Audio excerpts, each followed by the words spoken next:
Te doy la más cordial bienvenida a este evento de presentación del libro Creencia en el Purgatorio desde la filosofía de la cultura, un libro de la doctora Liliana Deita, que por supuesto nos acompaña. Muchas gracias, doctora, por estar con nosotros. Gracias, buenos días. La doctora es catedrática de la Facultad de Filosofía y Letras de la Autónoma de Nuevo León y también destacada socióloga. Y para platicar sobre el libro, sobre su impacto, su metodología, nos acompaña desde la UNAM la doctora Dora Elvira García. Un gusto que nos acompañe, doctora. Muchas gracias por la invitación. La doctora García está adscrita a la Facultad de Filosofía y Letras de la UNAM, pero además tiene el privilegio de coordinar la Cátedra UNESCO de Ética, Cultura de Paz y Derechos Humanos. Muchas gracias, doctora, por acompañarnos. Muy amables. Y también nos acompaña Alejandro García. Bienvenido, doctor. El doctor Alejandro García es experto en semiótica, estudió su doctorado en la ENA, actualmente es un catedrático de la Facultad de Arquitectura en la Universidad Autónoma de Nuevo León, en el doctorado que tenemos en esa facultad. Así que creo que es un cónclave perfecto para conversar en torno a la aparición de este libro, que se publica como número 5 de la colección Cuadernos del Centro de Estudios Humanísticos de la Autónoma de Nuevo León. Lo primero que debemos precisar es qué es esta creencia en el purgatorio, qué significa. Quizá no todo el mundo de la audiencia, los estudiantes, las estudiantes, sepan de qué estamos hablando. ¿Podríamos un poco definir eso, más o menos en términos claros? No sé, doctora, cualquiera de las dos. Sí, bueno, yo creo que este libro de la doctora Liliana Deita pues aborda esta temática que, si bien es cierto, está en el imaginario, digamos, social, ¿no? De una cultura como la nuestra, al menos la mexicana. Yo creo que la gran virtud precisamente que tiene es que explica desde diferentes perspectivas teóricas y las va tejiendo lo que significa las ánimas del purgatorio, ¿no? Que en general, como digo, en el imaginario es una idea religiosa, ¿no? Básicamente religiosa, porque el purgatorio es un momento, digamos, un estadio de tránsito entre la vida y la muerte, o entre la muerte y lo que viene después de la muerte, ¿no? En este caso, ya hacia el ámbito de lo sagrado, de lo divino, ¿no? Entonces, bueno, abordar este tema es muy complejo y es una virtud hacerlo de manera sencilla, como lo hace este libro, ¿no? Yo creo que una de las grandes virtudes de este texto es que va tejiendo, como decía antes, las diferentes perspectivas desde filosofía de la religión, filosofía de la cultura, hermenéutica, semiótica, ¿no? Entre otras, antropología filosófica, ¿no? Para tratar de dar cuenta de lo que este tema tan asentado en las creencias culturales, ¿no? Pues explica de manera muy pertinente todas estas, lo que significa, ¿no? Este momento de tránsito entre lo profano, digamos, y lo sagrado. Muchas gracias, doctora García. Efectivamente, las creencias pues han sido estudiadas por la antropología, por la psicología, pero en este libro se hace desde la filosofía de la cultura. Y en particular, como la doctora García lo señala, pues la creencia en el purgatorio es esta creencia justamente de que existe un lugar intermedio entre el cielo y el infierno, en el que las almas tienen que estar un tiempo. Y bueno, yo coincido con la doctora García de que el acercamiento es riguroso y muy respetuoso de la creencia, ¿no? Que bueno, pues como tal puede ser compartida o no por el investigador, pero hay que hacer un estudio objetivo de eso. Bien, acerca del enfoque, acerca de la metodología, doctor Alejandro García, ¿qué nos puede comentar de ese acercamiento desde la semiótica a la creencia en el purgatorio?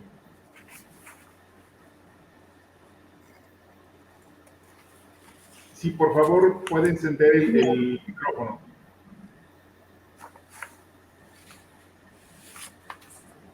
Perdón. Gracias. Yo creo que el acercamiento a un producto, por llamarlo así, cultural tan interesante como este, una oración que además es impresa, que es doblada, que se vende afuera de las iglesias, que tiene un raigambre dentro del mundo de lo popular muy intenso y que está en las viviendas, que está más allá de los propios templos. Me parece algo muy acertado el tipo de trabajo que se hizo porque de alguna manera permitió al acercarse a las categorías, a los conceptos que estaban atrás, digamos, del texto como tal de la oración, encontrar esa trayectoria, digamos, entre la culpa y la salvación, ¿no?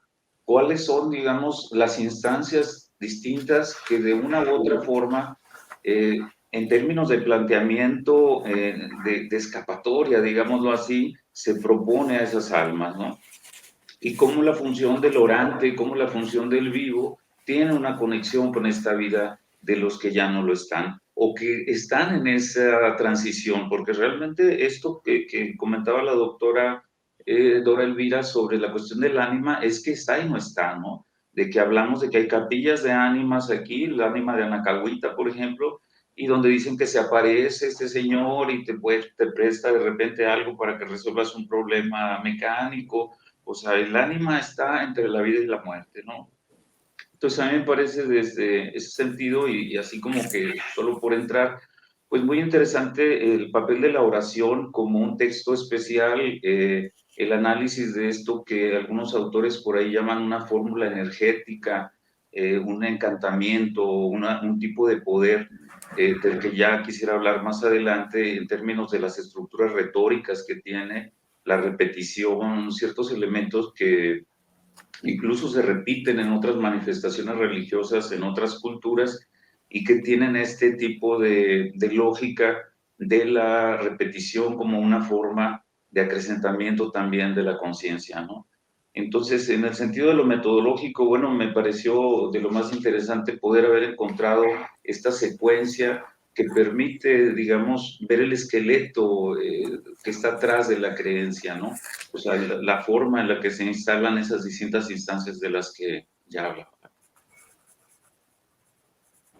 Muy bien, más adelante profundizaremos, doctor Alejandro, con los estudios en semiótica sobre la creencia en el purgatorio. Pero aquí también llama la atención el momento en el que aparece el libro, ¿no? El libro se publica en medio de una pandemia en la que la muerte está más presente que nunca y evidentemente la preocupación de los seres humanos por qué es lo que ocurre con mi alma después de la muerte. Claro. Claro. Doctora Liliana, ¿esto fue planeado, deliberado?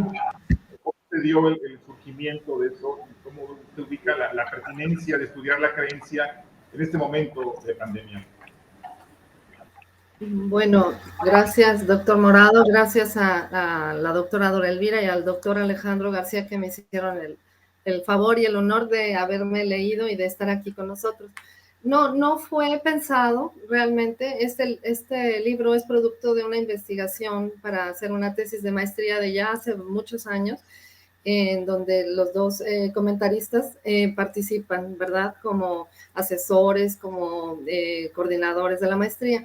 El momento en el que surge, bueno, pues fue azaroso, digamos, entre comillas, ¿no? En el sentido de que se dio la oportunidad de la publicación, pero justamente, de acuerdo con lo que dice el doctor Morado, pues es un momento sumamente pertinente, creo yo, en esta revisión, ¿no? Que hacemos todos los días, creo, de lo que es esta fragilidad de la vida, ¿no? De la inminencia de la muerte, del temor hacia lo que viene después, ¿no? Entonces, no fue pensado justamente ante la pandemia. Creo que pues puede dar respuestas y que se actualiza precisamente en este momento toda esta temática, ¿no? Habrá variantes quizá en cuanto al formato en que se presente la oración o el culto, pero que el culto pues permanece, ¿no? Las representaciones sociales, en el imaginario popular, ¿sí? Entonces creo que hay que hacer más trabajos como este también desde la filosofía de la cultura, desde la filosofía de la religión, para analizar pues estas creencias de nuestro pueblo, ¿verdad? Gracias.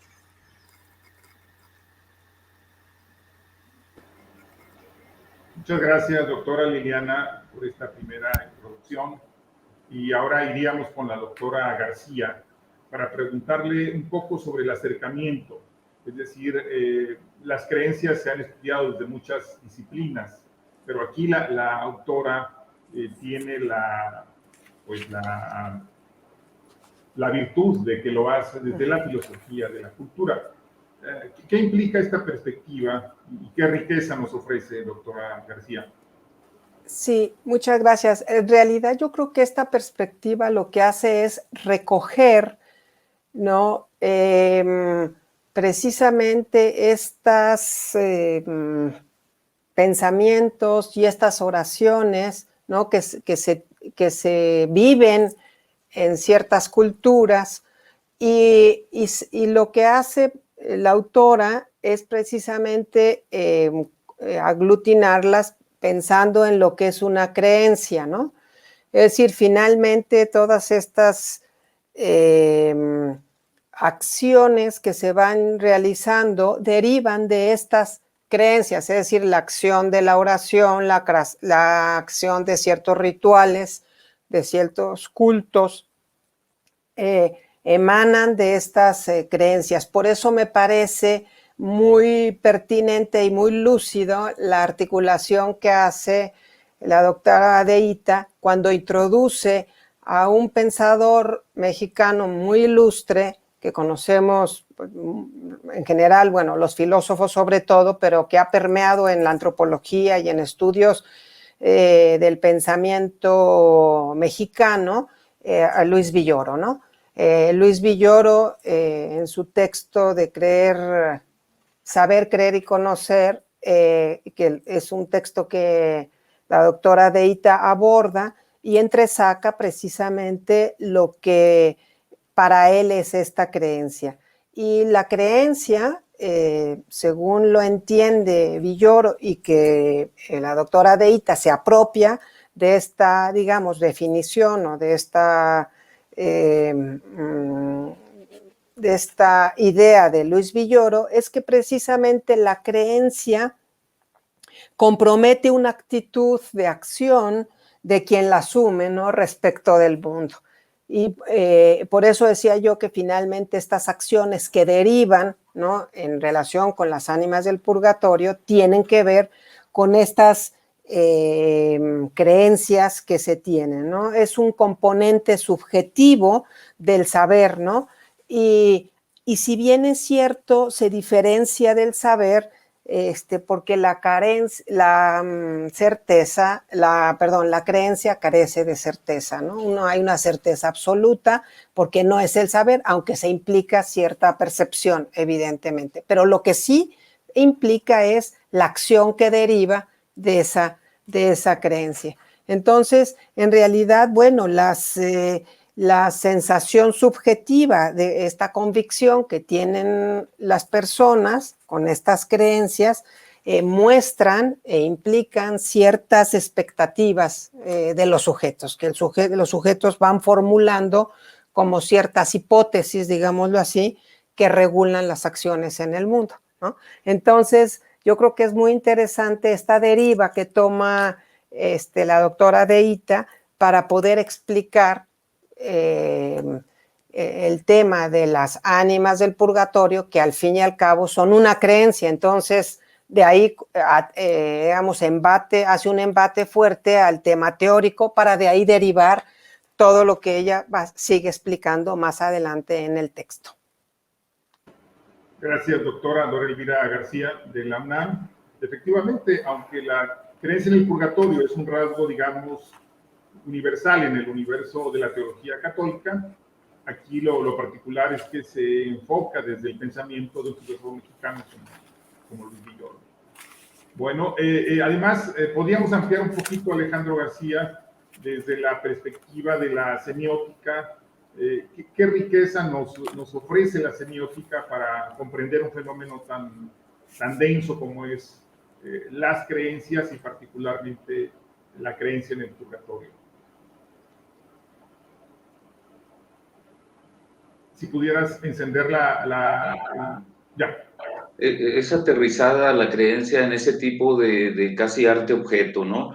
Porque el análisis que se hizo fue un análisis del papel, del tamaño, de la tipografía, de las imágenes que aparecen ahí, que de alguna manera confirman lo que el texto dice, ¿no? En las imágenes aparecen ángeles, por ejemplo, que son las figuras que en el mundo católico también aparecen como las transiciones o los conectores, digamos, entre los vivos y los muertos, entre el cielo y la tierra.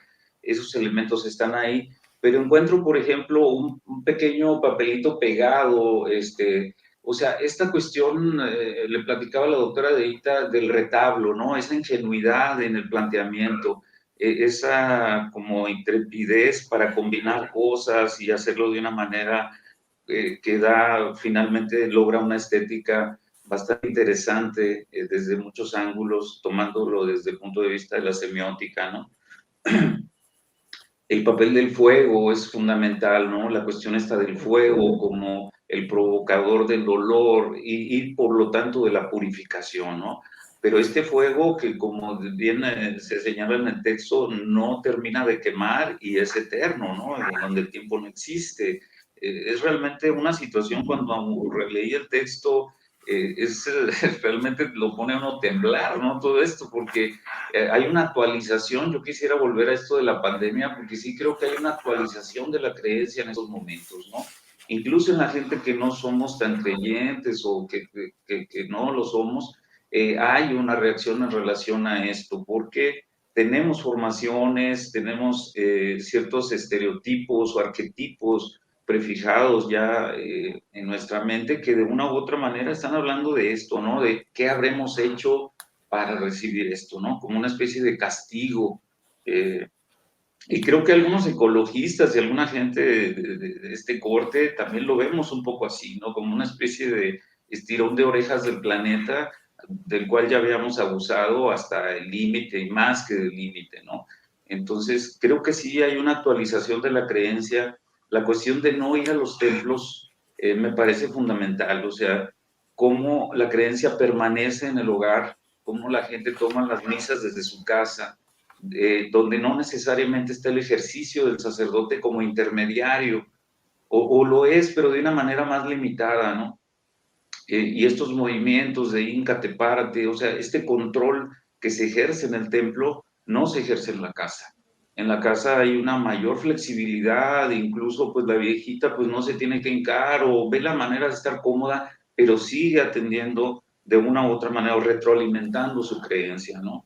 Y bueno, estos papelitos, las novenas, todo ese tipo de cosas que se conservan en muchas de las casas de nuestras madres, abuelas, en un cajoncito y que se leen en las tardes o cuando alguien está enfermo y que de alguna manera son el núcleo realmente de la creencia, ¿no? No es tanto lo que se nos dice en términos de lo que pasa, en términos eclesiásticos y todas aquellas noticias internacionales, sino lo que la gente vive realmente en su día a día y, como decía la doctora Dora Elvira, cómo tiene influencia sobre su actuar, ¿no? O sea, en qué medida esto repercute en lo que es la vida efectiva de las personas en la cotidianidad, ¿no? No sé, no quisiera adelantarme mucho, pero bueno, en la oración encontré cosas que me parecen como tales muy interesantes en relación al papel del lenguaje como potenciador de conexión con lo sagrado. Pero no sé si sea el momento. Si gustas, pasamos un poco a otra ronda y podríamos abordar esto, que me parece es como ya más especializado, ¿no? O un poco más de fondo.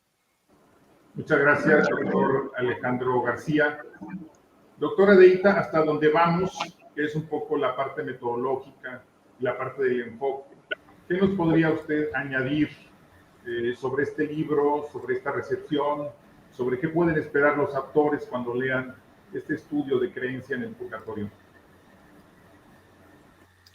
Bien, pues yo creo que lo que pueden encontrar es una creencia que, como hemos dicho, se actualiza, que muestra mucho de lo que es nuestra cultura popular, la religiosidad popular mexicana, que sigue vigente, que tiene otras expresiones quizá también muy diversas, pero que se mantiene. Creo que hay un aparato teórico o metodológico que también puede ser interesante de analizar, porque hay una vinculación entre la filosofía y la semiótica, una justificación teórica de esa vinculación. De alguna manera se infiere la hermenéutica, aunque no se desarrolla completamente, y el trabajo sí se hace en el trabajo hermenéutico. Ese aparato teórico conceptual, fundamentalmente desde la filosofía de la cultura, de la religión, pero donde también la semiótica cobra un lugar importante y que se va a aplicar también como la metodología, digamos, ¿no? Esa conceptualización se traduce en una metodología específica de trabajo, de análisis de esta oración, tanto en lo no verbal como en lo verbal, donde está pues esta parte más hermenéutica, y que pues en última instancia también lo que trata de hacer es entender cuál es esa vía, ¿no? Primero ese cuadro del mundo que llama Gurievich, ¿no? Esas coordenadas que rigen la cultura de las personas, que regulan su vida cotidiana, en donde el centro está ocupado por las formaciones religiosas, y cómo esa cultura o ese cuadro del mundo que regula nuestro actuar cotidiano, pues también obviamente responde a ese temor o a esa incertidumbre por los estados postreros, por lo que viene más allá después de la muerte, ¿no? Entonces, encuentras también ahí una relación alma-cuerpo, problemas filosóficos y religiosos fundamentales, ¿no? La relación alma-cuerpo, muerte, inmortalidad, las entidades anímicas que hay tanto en el catolicismo como en la religión náhuatl, también se desarrolla esa comparación, y también se pueden encontrar estas ideas diversas de la muerte, de estos estados postreros, en donde hay confluencias y coincidencias, ¿no? Y yo creo que la aportación fundamental, pues, es ese análisis y esa interpretación que nos permitió encontrar esa secuencia que el creyente debe de llevar a cabo, digamos, los actos, las acciones que debe llevar a cabo para obtener la salvación. Eso es lo que podrán encontrar, sobre todo, en la lectura. Gracias. Muchas gracias, doctora Liliana Deita, que es la autora de este estudio que se llama justamente Creencia en el Purgatorio, perspectiva desde la filosofía de la cultura. Bueno, seguimos conversando con dos magníficos comentaristas. Doctora Elvira García de la UNAM, ¿qué más pudiera ampliarnos sobre este estudio, sobre este proceso, sobre la pertinencia de publicar estos trabajos en la Universidad Autónoma de Nuevo León? A mí me parece muy pertinente porque este tipo de temas están en la sociedad, están en la cultura, ¿no? Entonces, como entre sacarlos y hacer un estudio de estos desde una perspectiva académica, pues yo creo que resulta muy interesante y muy relevante, ¿no? Yo creo que además hay elementos que a mí me parecen realmente de considerar en el libro. Por ejemplo, por este tema de las ánimas en el purgatorio, y es el tema de lo comunitario, ¿no? Que yo creo que uno lo puede percibir perfectamente a lo largo de sus 300 y tantas hojas, ¿no? Cómo se muestra la relevancia que tiene la comunidad en este, digamos, constructo, ¿no? De creencias. Porque si bien es cierto que surge, digamos, en un ámbito completamente profano, ¿no? Sin embargo, es validado, digámoslo así, como lo explica la autora, ¿no? Cuando hace la historia de cómo se va aceptando, cómo se va introduciendo ya como oración, como lo que más adelante va a dar cuenta de las oraciones, de lo que son las oraciones, cuando la misma iglesia en sus inicios, bueno, ya 5 siglos después, ¿no? En el más o menos siglo V, se acepta, ¿no? Y se acepta precisamente porque es algo que está que existe, que la gente, digamos, lo lleva a cabo, ¿no? Todos estos rituales, este culto, y seguramente muchas oraciones, que después ya acaban siendo institucionalizadas, pero fue como a posteriori, digámoslo así, ¿no? Esto me parece muy relevante porque como es la fuerza de la costumbre la que acaba por impactar en las mismas instituciones, ¿no? En este caso, pues este culto que seguramente originalmente en los libros sagrados, ¿no? No lo habían tomado como algo institucionalizado la Iglesia Católica, se ve obligada, digámoslo así, a institucionalizarlo a partir de ese momento y luego ya, digamos, como lo señala la autora, de manera más contundente en los concilios de Florencia y de Trento, ¿no? Así es que yo creo que es muy relevante este punto. Y quizás más adelante nada más haré una puntualización en esta cuestión del tema de la construcción como comunitaria de estas creencias, digamos, de las ánimas en el purgatorio, ¿no? Cuando vaya yo quizás a comentar algo muy, muy breve sobre el acercamiento que la autora hace a un pensador muy relevante, y me parece atinadísimo su acercamiento, y ya lo hace realmente ya al final, ¿no? Como un poco apuntando, porque lo hace en la conclusión, ¿no? A esta reflexión que hace Emmanuel Levinas, ¿no? Que es un pensador muy contundente en estas temáticas, y por eso me parece muy, muy acertado que la autora se haya acercado a las reflexiones que esta autora hace. Muchas gracias, doctora García, por esta historicidad justamente de la creencia en el purgatorio. Efectivamente, una creencia que la comunidad judía no comparte, ni tampoco la iglesia protestante, ¿no? Pero que tiene que ver con eso que usted nos comenta, con cómo se fue construyendo desde el punto de vista teológico la creencia en el purgatorio al interior de la Iglesia Católica como institución. Bien, vayamos con el doctor Alejandro García para justamente esto que estaba pendiente, ¿no? Esa intersección que hacemos por las ánimas del purgatorio, esa forma en que el lenguaje interviene en nuestra conexión con los sagrados, doctor García. Sí. Sí, es que me parece de lo más logrado en el texto el haber seleccionado una oración para hablar de la creencia, ¿no? Una oración de estas de las que ya hablamos, ¿no? Sus características. Porque la oración, bueno, por cierto, el trabajo, el texto está dividido en oración y alabanzas, ¿sí? La parte más pequeña es la oración, luego son las alabanzas.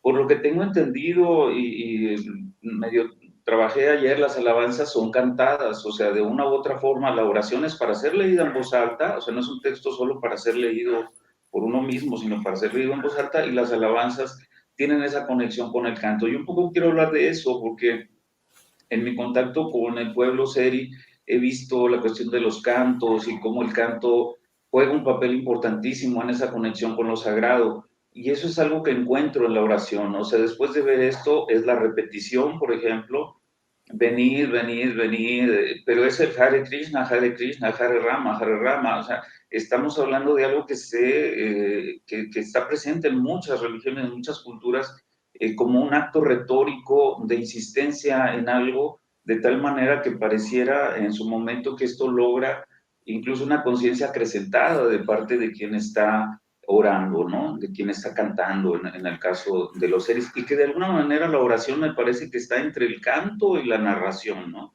Porque hay una letanía, hay un ritmo, hay una respiración que de alguna manera está dándole ciertas pautas, ciertos silencios y sobre todo una carga, diría Gurievich, energética, una especie de fórmula de encantamiento, ¿no? Al menos a mí me ha tocado ver en nuestras colonias más populares en la propia Coyotera. Me tocó alguna vez ver un 24 de diciembre, 25, los cantos que se hacían, aquellas señoras cantando con esas voces agudas. Todo aquello es una cuestión que está más allá y más acá de la cuestión propiamente eclesiástica, ¿no? De la iglesia como tal o del templo, ¿no? Que está siempre ahí en el momento que alguien muere, etcétera. Por otro lado, me parece que esta oración conectada con el tiempo mítico, algo de lo que habla uno de los autores que ella retoma, Van der Roof, precisamente nos lleva a ese tiempo originario, ¿no? Nos lleva a hablar de ese tiempo mítico en el que, si ustedes lo notan en el análisis que se hace, aparece, por ejemplo, los personajes, hay un diálogo entre personajes y hay un coro que responde. Entonces, estamos hablando de unas configuraciones dramáticas y retóricas que tienen que ver con la tragedia griega, ¿sí? Entonces, estamos hablando de este poder, este abolengo, raigambre de la cultura popular que se enraza y que trae hasta nuestros días elementos que han permanecido ahí y que han funcionado. O sea, de alguna manera este coro que funciona como una conciencia de los personajes, como una ética social, como ten cuidado, si no serás castigado, etcétera, mira lo que haces, ¿no? Creo que ese tipo de configuración de la oración la hace todavía más interesante, ¿no? Porque desde el punto de vista hermenéutico, desde el punto de vista de la propia sintaxis y figuras retóricas, pues me parece que alcanza esto mismo que yo he visto en los cantos seris, en los cantos que de una u otra forma, pues incluso llegan a sanar, ¿no? Que llegan a tener un poder que yo he visto repercute en la salud de las personas, a tal nivel de conexión con lo sagrado, ¿no? Por ahí hay varios textos de autores, y ella los aborda, que hablan de ese poder de la palabra, ¿no? Del verdadero poder de la palabra. A veces uno dice cosas y cree que, como dicen las palabras, se las lleva el viento, pero no es cierto, ¿no? De una u otra forma, este texto nos habla de ese poder que las palabras pueden tener, su repetición, su ritmo, o sea, ciertas fórmulas que repercuten, en este caso concreto, en un rescate, en una ayuda. Hay que recordar que el rosario, y de eso nos puede hablar mejor la doctora Edita, funciona como un mecanismo de salvación. Entre mayor número de rosarios yo haga por mi antepasado, ese antepasado tiene mayores posibilidades de llegar al cielo, ¿no? Entonces creo que esto sí es importante, no es solamente una cuestión estética, digamos, sino que cumple una cuestión funcional, tiene una función estricta para conectar con esos muertos, ¿no? Ese sería mi comentario hasta ahora. Sí. Gracias, doctor Alejandro García. Efectivamente, en el mundo católico existen muchísimas cofradías justamente para interceder por las ánimas benditas del purgatorio. Doctora Liliana, ¿cómo se le ocurrió, cómo fue la decisión de elegir el objeto de estudio, las oraciones, las alabanzas, estas sufragios por el alma de las gentes que están en el purgatorio? ¿Quieres platicar un poquito sobre eso? Sí, gracias. Esto vincula dos intereses que tenía, bueno, más de dos intereses. Inicialmente quería trabajar teóricamente desde la filosofía la temática del cuerpo, pero también quería trabajar, o la corporalidad, también la muerte, ¿no? Entonces me dio la posibilidad de vincular ambas temáticas. Por otra parte, pues como un culto que está todavía vigente, tuve la oportunidad hace ya muchos años de asistir a una casa de una persona que mantenía estas creencias, que tenía un altar enorme con muchísimas imágenes sagradas, pero que era particularmente importante para ella este culto, en donde lo viví. Su hermano acababa de morir, ella tenía una cruz de cal con unas veladoras, ella hablaba de que las ánimas le cuidan su casa cuando ella no está, le pide a las ánimas, y entonces las personas no ven una casa sola, sino ven una casa donde hay personas ahí aparentemente. Entonces, como que se fueron dando los intereses teóricos junto con la experiencia de esta creencia particular, que además, pues en la familia también había visto las imágenes de Doré sobre el purgatorio, que habían quedado como muy grabadas para mí en el inconsciente, yo creo, y entonces todo esto se fue vinculando. Me gustaría retomar un poquito lo que decía la doctora Dora sobre lo comunitario, que me parece bien importante también, a reserva de que obviamente ella lo va a desarrollar, porque precisamente como parte de la religiosidad popular, como la describe Mandianes, la religiosidad popular implica la vinculación entre el mundo de los vivos y de los muertos, de los antepasados sobre todo, ¿no? Establece los lazos con los antepasados que toda comunidad requiere mantener. Y es también comunitario porque pues hay una ética implícita, ¿no? Una ética que se está proponiendo y por lo tanto también se nos está marcando, ¿no? Una pauta de conducta, unas pautas de comportamiento. En cuanto a las oraciones que comentaba el doctor García, bueno, pues los filósofos de la religión, particularmente Van der Luft, por ejemplo, la define precisamente como una palabra potente, ¿no? No es nada más que estoy repitiendo palabras así, sin ton ni son, sino que cada palabra que yo pronuncio, el ritmo, el tono, los silencios, los espacios, la modulación, todo esto es una palabra potente que va a tener un efecto, ¿no? Entonces las oraciones se ofrecen como sufragios, se ofrecen como lenitivos, porque en el purgatorio, un día dicen, en el purgatorio es equivalente a muchísimos años, casi siglos, ¿no? Entonces, las personas, miembros de la comunidad que oran por sus difuntos, están ayudándoles a que este tiempo se reduzca y a que las penas en el purgatorio se reduzcan. Y dice también Van der Luft que la oración es un carmen, un encantamiento. Entonces, si yo pronuncio esta oración, estoy consiguiendo lo que estoy mencionando, lo que estoy allí invocando o evocando. Y finalmente también dice Van der Luft que la oración es un fatigare Deus, es decir, es para fatigar a Dios. O sea, ya, tanto le insisto que me tiene que conceder, ¿no? Entonces, con esas ideas yo creo que nos da un poco también la importancia de por qué la oración resulta fundamental, ¿no? En la religión, pero en este culto particularmente. Gracias. Gracias, doctora Deita. Pues nos podríamos quedar mucho tiempo discutiendo este tema que es riquísimo, ¿no? Pero tenemos que ir cerrando. Les pediría un último comentario a la doctora Elvira García. Esta parte que ella señalaba, el pensamiento de Levinas, su énfasis en lo comunitario, su preocupación por el otro, porque finalmente cuando yo muero ya no puedo hacer casi nada por mí, ya todo depende de los otros, de que intercedan o no por mi alma, ¿no? Sí, así es. Sí, yo creo que precisamente estos lazos con los vivos, porque los vivos rezan, oran, no hacen alabanzas por estas ánimas, pero a la vez las ánimas interceden. Entonces ahí está el vínculo que se cierra, ¿no? Y es un poco precisamente lo que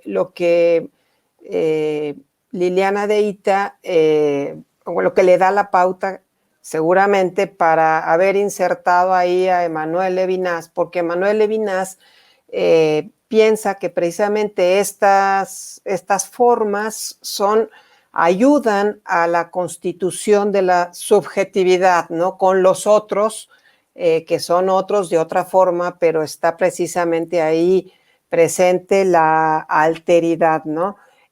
Claro, él le da un enfoque fenomenológico, ¿no? Y se le da una preeminencia a la ética, como es todo el pensamiento de Levinas, ¿no? En donde está la fuerza precisamente de la subjetividad como tema central, pero que involucra siempre en esta devoción a los otros, ¿no? Entonces me parece, por eso me parece que la presencia de Levinas al final pues cierra con broche de oro, porque refuerza precisamente esta importancia de la comunidad en este círculo, digamos, ¿no?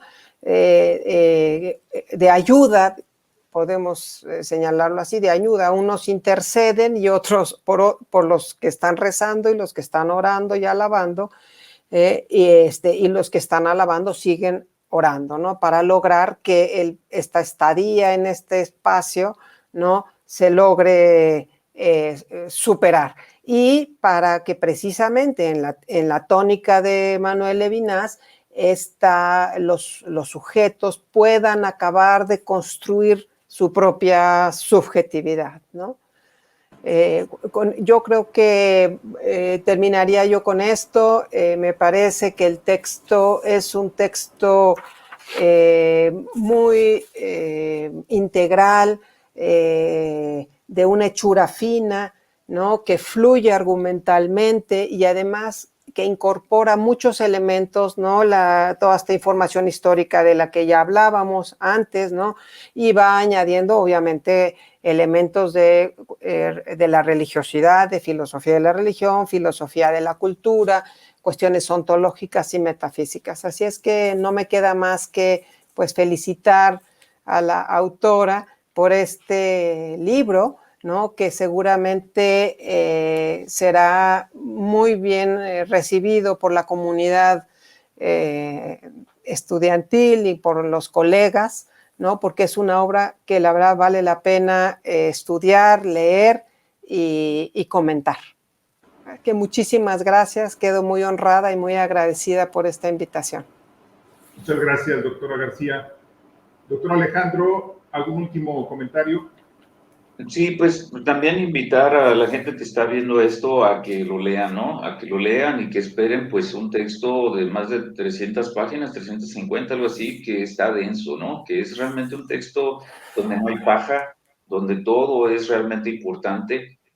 Felicito también aquí a la doctora Deita porque además de la importancia y del potencial, digamos, del texto, pues se inscribe dentro de un contexto donde a todas luces es importante replantearse el asunto, ¿no?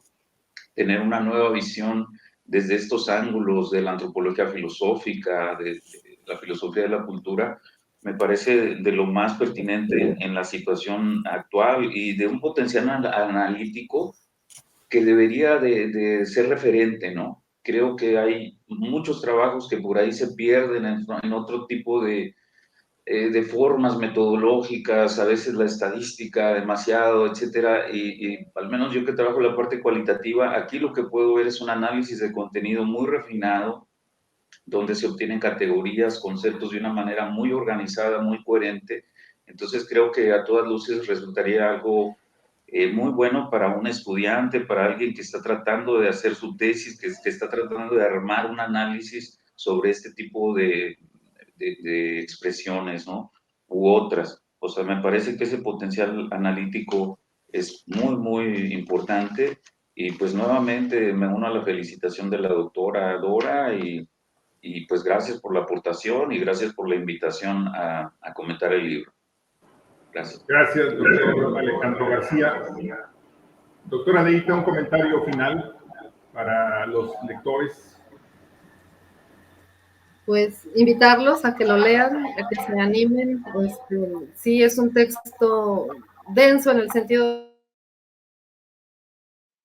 que puedan ir encontrándole el ritmo también, el gusto, el interés.